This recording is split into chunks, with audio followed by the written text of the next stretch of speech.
नमस्कार दोस्तों। आज हम दक्षिण अमेरिका के खनिज और ऊर्जा संसाधनों का नया अध्याय शुरू करने जा रहे हैं।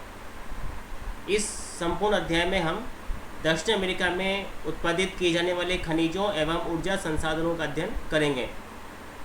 दक्षिण अमेरिका खनिज और शक्ति संसाधनों की दृष्टि से एक धनी देश माना जा सकता है, क्योंकि जितने भी आवश्यक खनिज और शक्ति संसाधन है वो यहाँ पर विद्यमान है, चाहे वो न्यूनाधिक मात्रा में ही क्यों न हो। यहाँ पर लोहा अयस्क है, मैग्नीज है, तांबा है, बॉक्साइट है, टंगस्टन है, अभ्रक है, यहाँ पर पाए जाते हैं तथा पेट्रोलियम भी यहाँ पर प्रचुर मात्रा में पाया जाता है, क्योंकि समुद्र तटीय क्षेत्र और समुद्र तटीय क्षेत्र होने के कारण पेट्रोलियम भी यहाँ पर उपलब्ध है।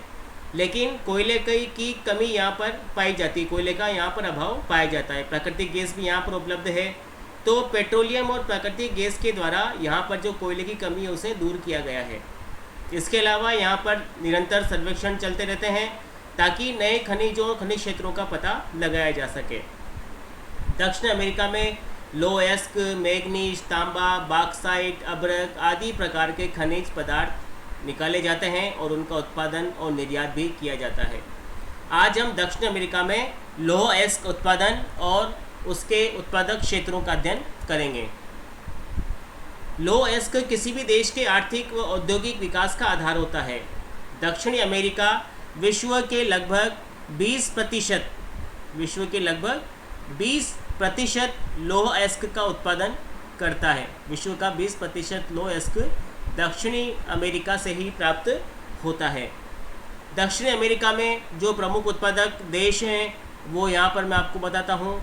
ब्राज़ील प्रमुख लोहा अयस्क उत्पादक देश है। वेनेजुएला, चिली, पेरू, बोलीविया और कोलंबिया तथा अर्जेंटीना प्रमुख लोहा अयस्क उत्पादक देश माने जाते हैं। Brazil, Venezuela, Chile, Peru, Bolivia, Colombia और अर्जेंटीना। यहाँ पर एक बात मैं दोहरान करना चाहता हूँ कि यहाँ पर जो आप जिन देशों के नाम आप यहाँ पर देख रहे हैं उन देशों के नाम हम फसलों के उत्पादन में भी पढ़ चुके हैं। वहाँ पर भी आपको मैंने बताया था कि इन देशों के नाम दक्षिण अमेरिका में विभिन्न प्रकार की फसलों के उत्पादन में लिए जाते हैं, और यहाँ पर भी हम देख रहे हैं कि इन देशों के नाम विभिन्न प्रकार के खनिज और शक्ति संसाधनों के अंतर्गत आएंगे। तो Brazil, Venezuela, Chile, Peru, Bolivia, Colombia, Argentina आदि ब्राज़ील के प्रमुख लोहा अयस्क उत्पादक क्षेत्र हैं, देश माने जाते हैं। इनमें ब्राज़ील सबसे प्रमुख उत्पादक क्षेत्र है। ब्राज़ील न केवल दक्षिण अमेरिका का वरन विश्व का बृहत्तम लोह उत्पादक देश है। काफ़ी अधिक लोहे अयस्क का उत्पादन यहाँ पर ये करता है। वर्तमान समय में ब्राज़ील उत्पादन की दृष्टि से विश्व का द्वितीय प्रमुख लोह उत्पादक देश है। चीन प्रमुख स्थान पर है और उसके बाद ब्राज़ील का स्थान आता है लोहा अयस्क उत्पादन में, जबकि दक्षिणी अमेरिका का तो सबसे बड़ा उत्पादक देश है ही। ब्राज़ील दक्षिण अमेरिका का सबसे बड़ा लोहा अयस्क उत्पादक क्षेत्र माना जाता है, सबसे बड़ा लोहा अयस्क उत्पादक देश माना जाता है।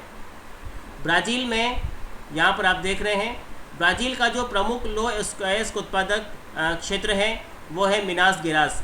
कल हमने अध्ययन किया था, ब्राज़ील के दक्षिणी पूर्वी भाग में साओ पालो तथा मिनास गेरास प्रमुख कृषि उत्पादक क्षेत्र हैं। तो जो मिनास गेरास है वो ब्राज़ील में लोहा अयस्क उत्पादन में भी अग्रणी माना जाता है। यहाँ से ब्राज़ील का अधिकांश लोहा अयस्क प्राप्त होता है और संचित भंडार की दृष्टि से भी इसका प्रमुख स्थान है। मिनास गेरास में एक प्रमुख क्षेत्र है जिसका नाम है माउंट इताबिरा। यहाँ पर लिखा हुआ है, देखिए, माउंट इताबिरा ब्राज़ील का प्रमुख लोहा अयस्क उत्पादक क्षेत्र है। ये मिनास गेरास राज्य में स्थित है। तो काफ़ी अधिक महत्वपूर्ण प्रश्न है, लगभग ऑब्जेक्टिव क्वेश्चन, वस्तुनिष्ठ प्रश्न की दृष्टि से, कि जो माउंट इताबिरा है वो किस अयस्क के लिए प्रसिद्ध है। माउंट इताबिरा लोहा अयस्क के लिए प्रसिद्ध माना जाता है और ये ब्राज़ील के मिनास गेरास राज्य में स्थित है।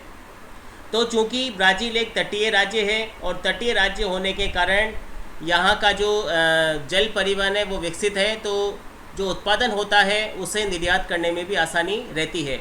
और चूँकि ब्राज़ील में इसकी आवश्यकता कम है, तकनीकी औद्योगिक विकास कम हुआ है, तो ब्राज़ील से संयुक्त राज्य अमेरिका, ब्रिटेन, जर्मनी को भी निर्यात कर दिया जाता है समुद्र तटीय बंदरगाहों के द्वारा।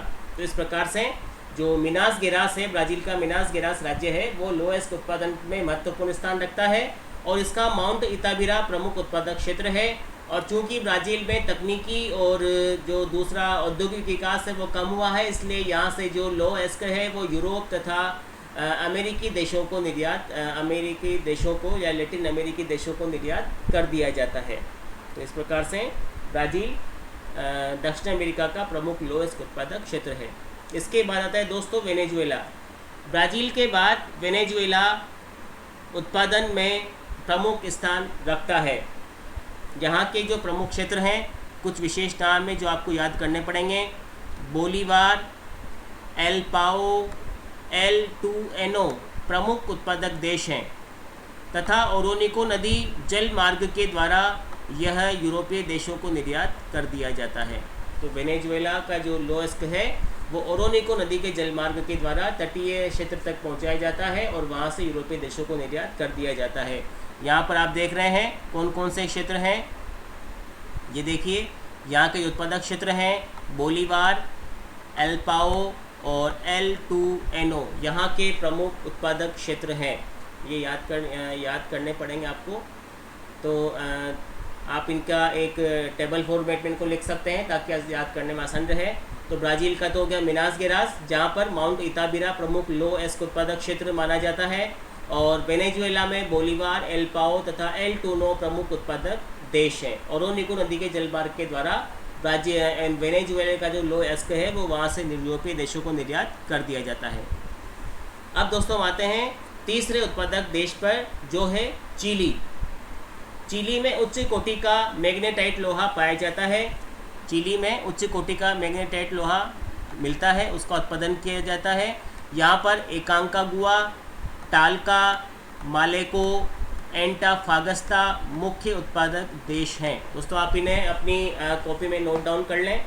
ब्राज़ील, वेनेजुएला, चिली और पेरू के जो उत्पादक क्षेत्र हैं इन्हें कॉपी में नोट डाउन कर लें क्योंकि आपको याद करने ही होंगे। तो चिली में एकांकागुआ, टाल्का, मालेको, एंटा तथा फागास्ता मुख्य उत्पादक देश हैं। तो इस प्रकार से जो दक्षिण अमेरिका में लो एस्क के उत्पादक के जो 3 प्रमुख अभी तक हमने क्षेत्र पढ़े हैं वो है ब्राज़ील, दूसरा है वेनेजुएला और तीसरा है चिली। चौथा आता है पेरू।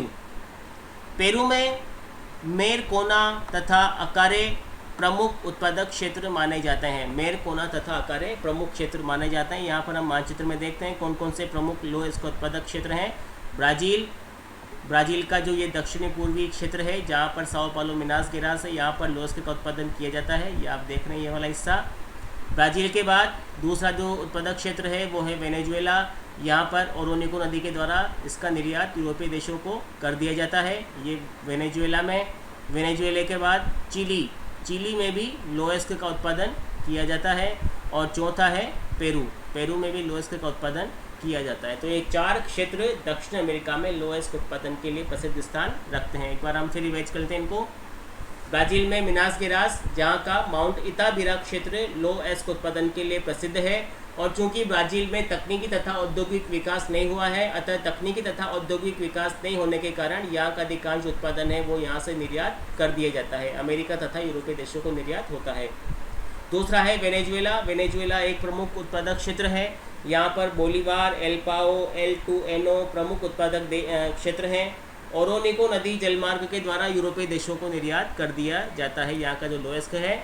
इसके बाद चिली के जो मुख्य क्षेत्र हैं वो है एकांकागुआ, टाल्का, मालेको, एंटाफागस्ता मुख्य उत्पादक क्षेत्र हैं।